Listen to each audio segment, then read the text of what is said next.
Sektörümüzün değerli temsilcileri, hepiniz hoş geldiniz. Öncelikle her birinize 2 yıl aradan sonra bizleri yalnız bırakmadığınız ve bizlerle birlikte olduğunuz için çok teşekkür ederiz. Hoş geldiniz tekrardan.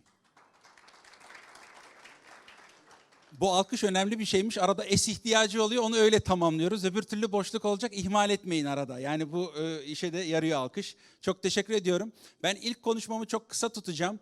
Ben müsaadenizle Raffles Hotel Genel Müdürü Andrew Bey'i sahneye davet etmek istiyorum. Andrew Steele Bey bize ufak bir açılış konuşması yapacak. Mr. Steele.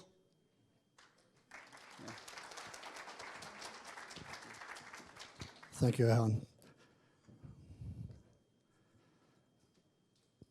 So Erhan asked me if I would very kindly give a speech to welcome everybody. So it's my pleasure on behalf of Raffles Istanbul to welcome all of you to this amazing conference. I wish you a wonderful educational day today.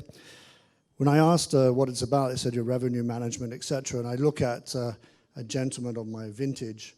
I'm not allowed to say I'm old anymore. I think we say we're vintage. Apparently it's cooler.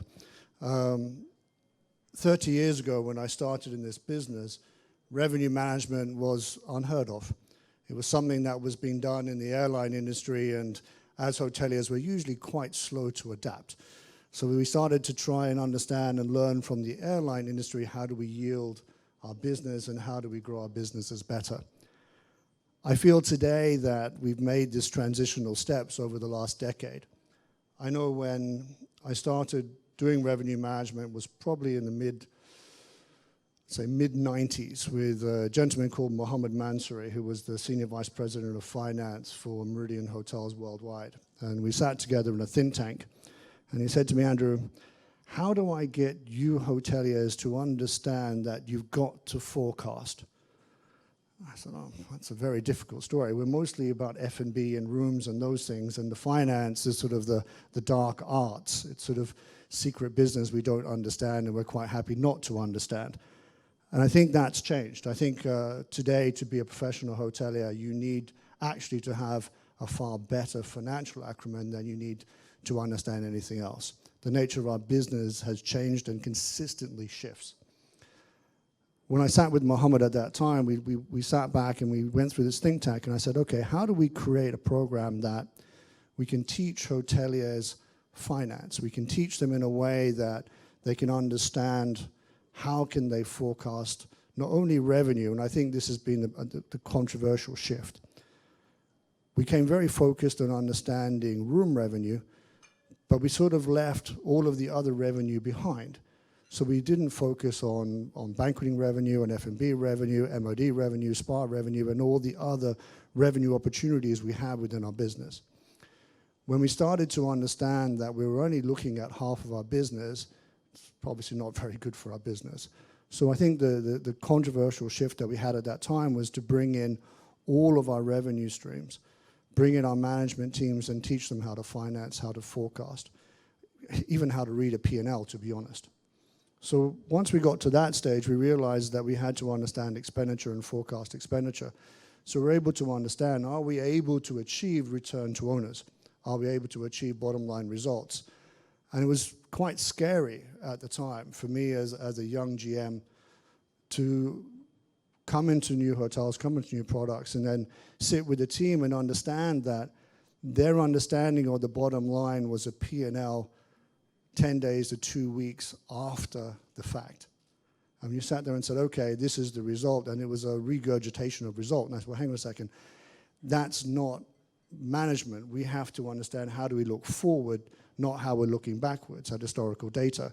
So how are we looking forward enough to make sure that we're able to make the right business decisions, the right entrepreneurial decisions to manage our bottom line?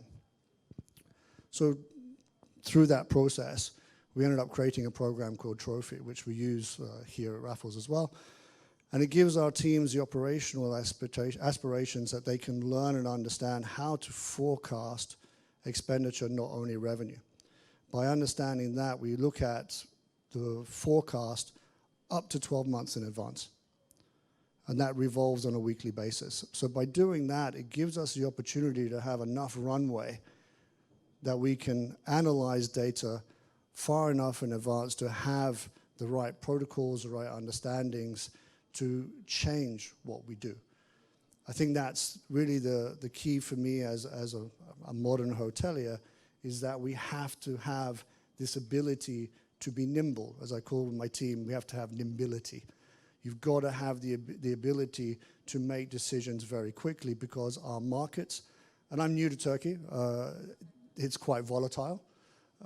We know that the business is very good at the moment, but it can change at any moment. So I think COVID in the last 2 years, 3 years has taught us that the ability to be nimble, the ability to have a very strong financial acumen across all of your management team, to have the ability for all of your team to have weekly, if not daily, conversations on our business, and to understand how do we use data, how do we use tools to enable us to make the right financial decisions for our business, to ensure the viability of our business going forward, and have enough runway that we're looking ahead, is for me what is the exciting thing about revenue management, and something that I very much enjoy doing with my team.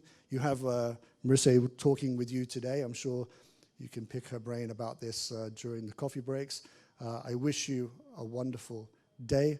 Hope you enjoy it, and thank you very much, Erhan, for allowing me a few minutes to welcome everybody to the conference. Thank you.